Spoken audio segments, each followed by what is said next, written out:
Buenas tardes, que Dios los bendiga a todos. Hoy queremos estar compartiendo una porción de la palabra de Dios que está en el libro de Romanos, el capítulo 1, versículos 16 y 17, que dice: porque no me avergüenzo del Evangelio, porque es poder de Dios para salvación a todo aquel que cree, al judío primeramente y también al griego. Porque en el Evangelio la justicia de Dios se revela por fe y para fe, como está escrito: mas el justo por la fe vivirá. Y hoy quiero estar comentando un poco sobre cómo el apóstol Pablo pensaba con respecto al Evangelio.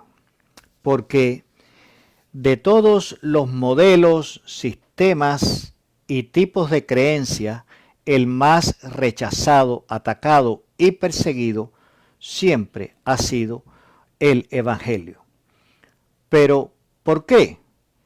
Porque es la única fe que enfrenta al ser humano con sus defectos, haciéndole tomar conciencia de ellos y le presenta la única solución posible a sus errores, que es cambiar de actitud siguiendo el ejemplo de Jesucristo.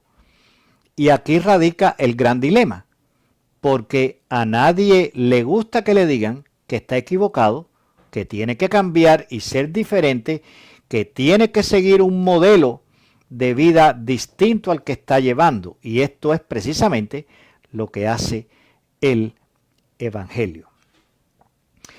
El apóstol Pablo, en su etapa de vida bajo el nombre de Saulo, había sido un fanático judío, maestro de la ley y perseguidor de los cristianos. Pero Jesús se le reveló en una visión milagrosa y a partir de ese momento se apartó de su vida de odio y persecución para comenzar su ministerio de predicación del Evangelio y defensor de los cristianos. Solamente Jesús es capaz de producir estos cambios de actitud radicales, totales y definitivos. Únicamente Jesús. Después que una persona tiene un encuentro con Jesús, el cambio es total, radical y definitivo. Jesucristo, cuando llega, cuando Jesucristo interviene en medio de algo, de alguien, de alguna situación, todo cambia, porque Jesucristo vino a este mundo para cambiar todas las cosas malas y convertirlas en buenas. Jesucristo es el único que puede hacer lo malo bueno. Por eso, únicamente en Jesucristo es que podemos cambiar nuestra vida total y definitivamente. Únicamente Jesús tiene poder para hacerlo. Para los cristianos de aquellos días y para nosotros en el día de hoy, para los cristianos de hoy, la conversión de Pablo que sucedió allí fue un milagro de Dios. Pero para los judíos fue un acto de traición reprobable y vergonzoso. Los judíos odiaban a Pablo. ¿Por qué? Porque para ellos Pablo los había traicionado, porque se había convertido al cristianismo después de su experiencia espiritual real con Jesucristo. Entonces, por eso es que Pablo comienza el versículo 16 declarando: porque no me avergüenzo del Evangelio. Ya que en esa experiencia que él tuvo con Jesús, Jesús, le había revelado la superioridad de sus enseñanzas sobre la ley judía en cuanto a principios, práctica y resultados. En cuanto a principios, porque la ley lo que hacía era culpar y condenar, pero los principios del Evangelio son perdón y redención. En la práctica, porque la ley lo que decía era ojo por ojo y diente por diente, convirtiendo a las personas en seres ciegos y vengativos. Pero la práctica del Evangelio es amor y tolerancia. Y en cuanto a los resultados, el fin de la ley es muerte y los resultados del Evangelio es vida abundante. Por tanto, Pablo estaba orgulloso de profesar, practicar y predicar el Evangelio, porque es poder de Dios. No me avergüenzo del Evangelio, porque es superior a la ley, porque el Evangelio me liberó, porque el Evangelio me sacó de la oscuridad donde estaba y me trajo a la luz admirable de Jesucristo. El Evangelio es superior a todo lo demás. Por eso es que Pablo dijo, no me avergüenzo del Evangelio. No tenemos que estar avergonzados del Evangelio. El Evangelio es lo más bello, lo más noble y lo más justo que existe y que pueda encontrar un ser humano para aplicarlo en su vida y vivir conforme a los principios, las prácticas y los resultados del Evangelio. Porque es poder de Dios. En la Biblia, el poder de Dios se mide en relación con dos hechos milagrosos sobresalientes. Primero, en el Antiguo Testamento se medía el poder de Jehová por el poder que sacó a Israel de Egipto, y en el Nuevo Testamento se mide según el poder de Dios que resucitó a Jesús. Y Pablo había tenido una experiencia personal real con el poder de Dios que había hecho pasar estos dos acontecimientos trascendentales. Imagínense qué clase de unción recibió Pablo en ese encuentro. ¿Usted imagina una aparición real de Jesucristo en tu vida, delante de ti? ¿Qué unción recibirías en ese momento? ¿Qué unción llenaría tu vida? ¿Qué poder llenaría tu vida si tuvieras una revelación directa, una aparición real de Jesucristo en tu vida? Pues esta era la situación de Pablo. Tenía una unción tremenda porque el poder de Dios que había causado la liberación del pueblo de Israel de Egipto y que había causado la resurrección de Jesucristo se le había aparecido en el camino a Damasco. Pablo era un hombre ungido tremendamente por el poder de Dios. Pero Pablo entendió que el poder de Dios no es, yo he hablado de esto otras veces y lo repito aquí, el poder de Dios no es una posición de mando para dar órdenes, como hacía antes él, sino una poderosa disposición para servir, como comenzó a hacer después de conocer a Jesús. Esto es importante. El poder que Dios ponga en tu vida no es para hacerte el jefe, no es para hacerte el capataz, sino es para hacerte un servidor, es para hacerte un siervo, para que comiences a predicar la palabra, para que comiences a ayudar a los necesitados, para que comiences a hacer algo con tu vida útil a la palabra de Dios, a la obra de Dios. Ese poder de Dios es la capacidad espiritual de resistir la oposición y perseverar en la lucha para ganar la batalla contra el enemigo. Porque cuando entremos en este campo espiritual de defender los cristianos, de predicar la palabra de Dios, de servir en la obra de Dios, siempre vamos a tener oposición del mundo, de las personas, y tenemos que resistir. Ese poder es para que podamos resistir la oposición que vamos a enfrentar en nuestra vida de abnegación cristiana, para que podamos perseverar, para que podamos luchar y para que podamos ganar las batallas contra el enemigo de las almas. Dice la Biblia en Santiago versículo 6, bienaventurado el varón que soporta la tentación, porque venciendo la prueba heredará la corona de vida que Dios tiene reservada para los que le aman. Ese poder que Dios nos da es para que ese versículo se cumpla en nuestra vida. Soportar la tentación, vencer la prueba y recibir la corona de vida. Dios está con nosotros. Dios está de nuestro lado, con su poder, con su unción, con su protección, para que nosotros podamos ganar, vencer la batalla contra el enemigo. La victoria es de nosotros, porque mayor es el que está en nosotros que el que está en el mundo. Porque no me avergüenzo del Evangelio, porque es poder de Dios. Y Pablo añade, para salvación. Esto es un detalle muy importante. El Evangelio es para salvación. El poder de Dios que nos llega a través del Evangelio es para salvación.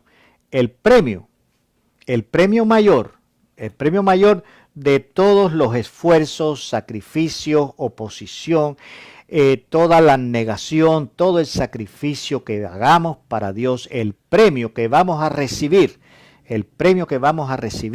por todas esas cosas es obtener la salvación, que es la victoria suprema. Que nadie se confunda, que nadie se desvíe, que nadie piense diferente, que nadie se equivoca.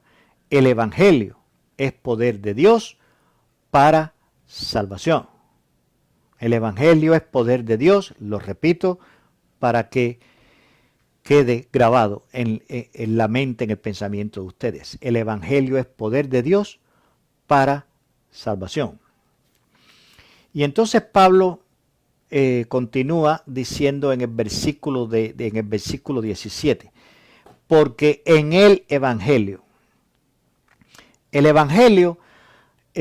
no es un dogma religioso más, sino la última y definitiva revelación divina a la humanidad para la capacitación adecuada a fin de conocer cuál es el camino correcto que debemos seguir para llegar a Dios. Hay un solo camino para llegar a Dios. Jesucristo dijo, yo soy el camino, la verdad y la vida. Jesucristo es el camino a Dios, la verdad de Dios y la vida de Dios. Únicamente a través de Jesucristo es que podemos llegar a Dios. Por eso el Evangelio de Jesucristo no es una doctrina más, como hay tantas, el budismo, el hinduismo y tantas otras doctrinas, creencias, filosofías.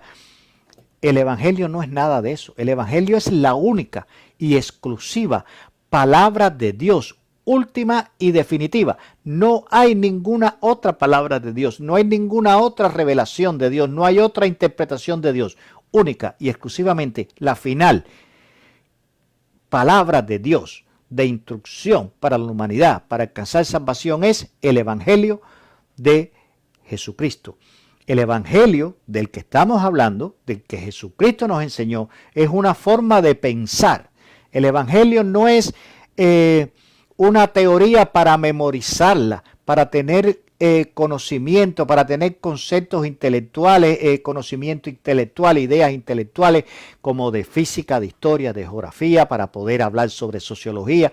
Nada de eso. El Evangelio es una forma de pensar. El Evangelio no es un concepto memorizado para tenerlo guardado y utilizarlo en un momento determinado. No, el Evangelio es una forma de pensar en cada momento, en cada día. Es una forma de vivir. Esa forma de pensar que nos inculca el Evangelio es lo que nos da una manera de vivir y de ser que agrada a Dios. Porque todo lo que está en el Evangelio es la forma de cómo agradar a Dios para poder alcanzar salvación espiritual del alma y vida eterna.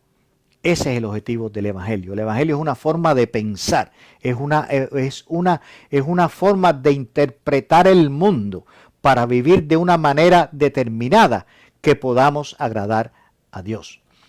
Porque el Evangelio es el pensamiento de Dios en las palabras de Jesús. Todo lo que dijo Jesús es el pensamiento de Dios. Por eso el Evangelio es algo que proviene directo de Dios. El Evangelio es esencia de Dios. El Evangelio es el Espíritu de Dios. En el Evangelio encontramos la mentalidad, la idiosincrasia de Dios para nosotros. Por eso, solamente en el Evangelio es que encontramos las instrucciones, la guía para seguir el camino correcto que lleva a Dios. Después continúa diciendo, porque en el Evangelio la justicia de Dios se revela. La palabra traducida aquí como justicia significa vestidura correcta. La Biblia enseña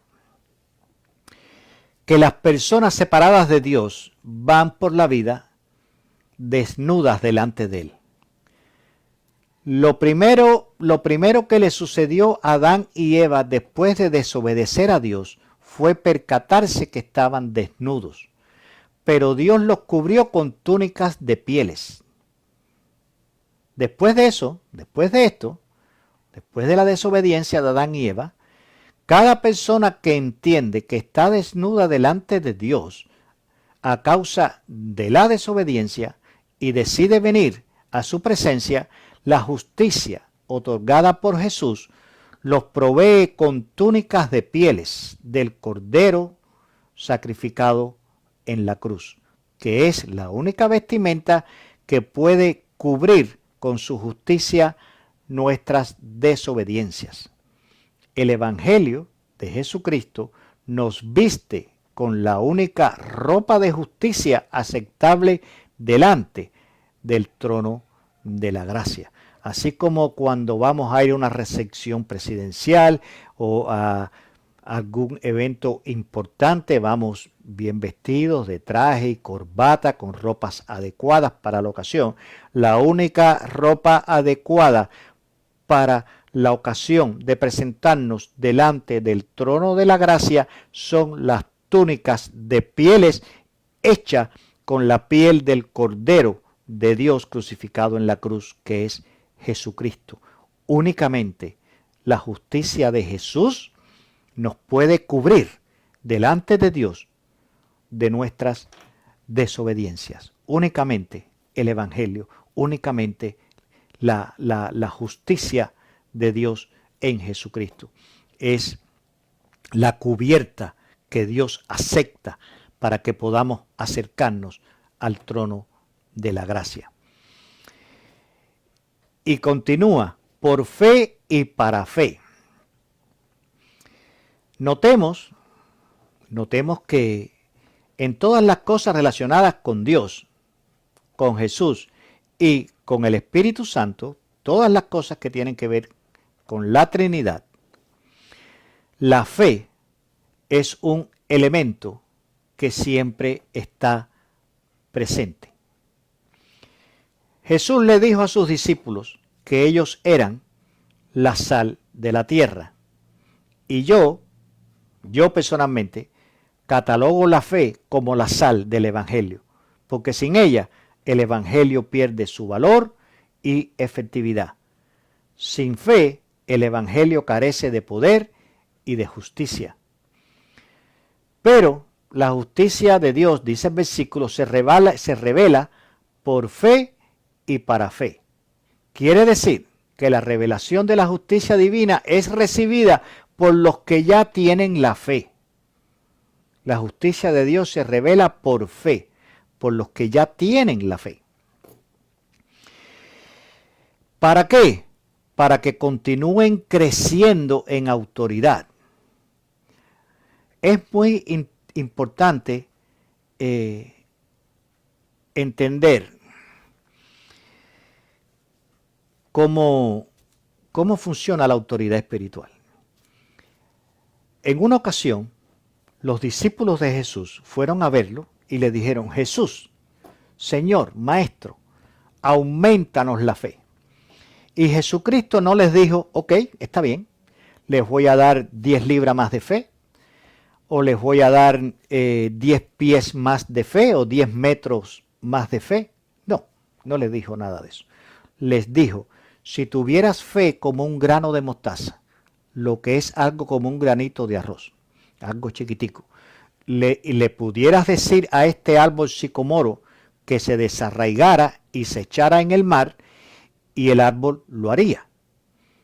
Quiere decir que la fe no es un problema de tamaño, sino que es un asunto de autoridad.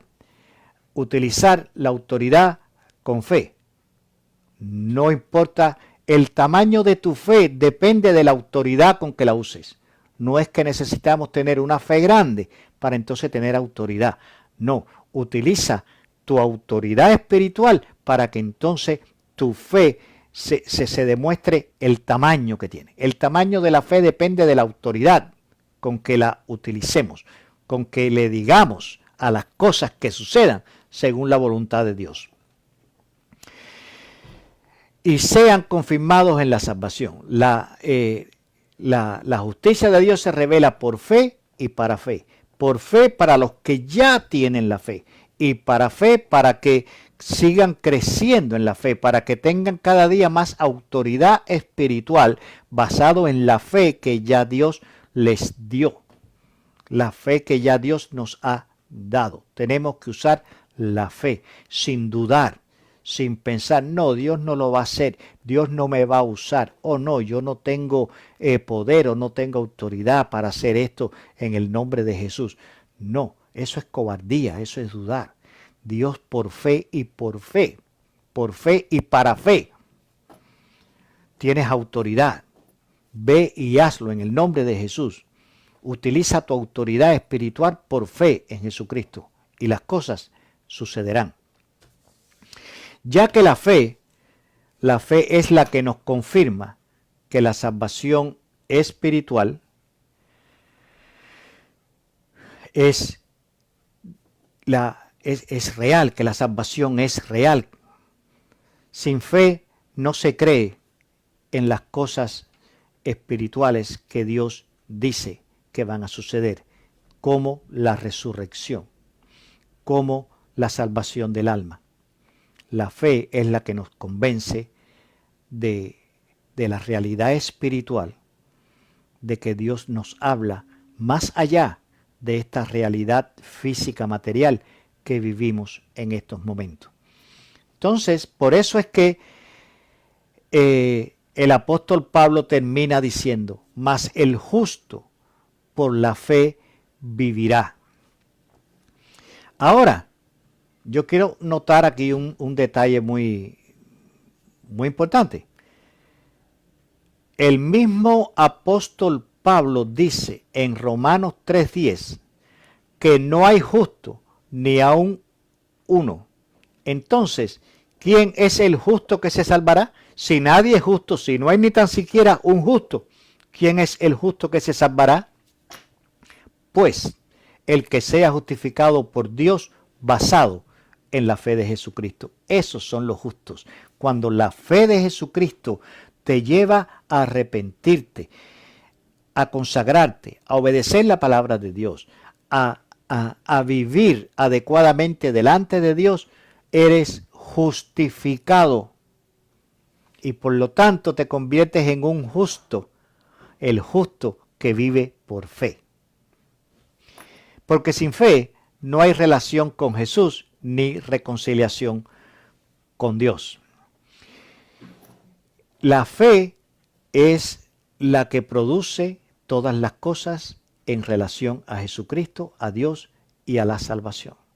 Por eso tenemos que saber que el Evangelio de Jesucristo lo tiene todo. Tiene el honor. No te avergüences del Evangelio, sino siéntete orgulloso de predicar el Evangelio. El Evangelio es poder de Dios. No sientas miedo, no te sientas débil. Ten autoridad. Usa el poder de Dios con autoridad para que las cosas sucedan. No es un problema de tamaño, es un asunto de autoridad. La autoridad que da la fe de que Dios lo puede hacer. Y también justicia. El Evangelio es justicia. El Evangelio revela la justicia de Dios. El Evangelio nos hace justo para que podamos vivir por fe.